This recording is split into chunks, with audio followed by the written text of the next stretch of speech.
कुशवाहा जाति के 3 बड़े नेता का मैंने बयान लिया है।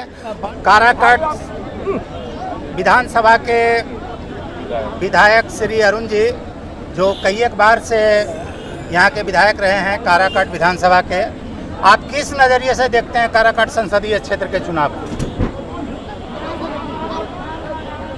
नज़रिया तो बहुत साफ है कि इस बार मोदी के हराने के खिलाफ, एनडीए को हराने के खिलाफ पूरे देश की जनता और काराकाट की भी जनता पूरी तरह से तैयार है और ठान ली है अपने मन में कि मोदी को ही हराकर हम दम लेंगे, और इसी तरह की परिस्थितियां यहाँ तैयार हैं।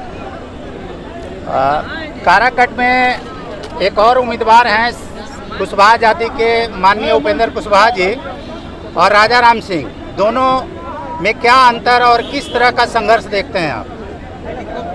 अंतर तो बहुत है, लेकिन वो सबसे बड़ी जो अंतर है आज देश के सामने कि जिस तरह के देश में संकट है, महंगाई का, बेरोजगारी का, रोजगार का, ये जो संकट है, इस संकट के खिलाफ जनता सड़क पर है, आंदोलन में है और चुनाव में वो बदला लेना चाहती है।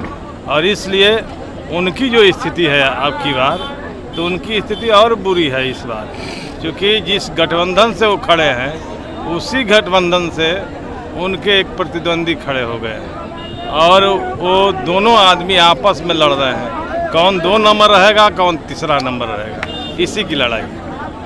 चलिए, बहुत बहुत धन्यवाद आपका। हमारे बीच काराकाट संसदीय क्षेत्र के और डेहरी विधानसभा के विधायक श्री फतेह बहादुर जी हैं। हम जानना चाहते हैं कि काराकाट की इस लड़ाई में आपकी क्या भूमिका है?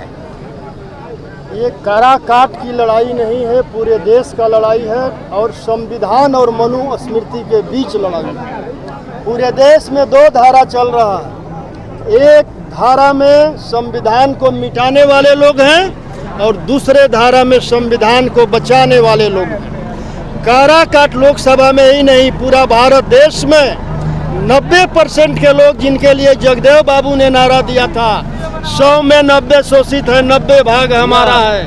धन धरती और राजपाट में 90 भाग हमारा है। 90% के लोगों ने संविधान को बचाने के लिए, लोकतंत्र को बचाने के लिए, आरक्षण को बचाने के लिए, देश को बचाने के लिए और मौर्य वंश के इतिहास को बचाने के लिए पूरे चुनाव को भारतवर्ष के बहुजन समाज के लोगों ने अपने हाथों में ले लिया है। और बीजेपी आरएसएस धन बल की पार्टी है, तो इंडिया गठबंधन जन बल की पार्टी है। इतिहास गवाह है, हमेशा से धन बल पर जन बल का विजय प्राप्त हुआ है और इस बार काराकाट सहित बिहार का पूरा 40 का 40 लोकसभा सीट जन बल जीतेगा और धन बल हारेगा। सर, मोदी जी कह रहे हैं कि सबको जो है जेल में डाला जाएगा, जमीन लिए है नौकरी के बदले। ये बिहार है मोदी जी, ये गुजरात नहीं है। पूरा देश को बेच दिए।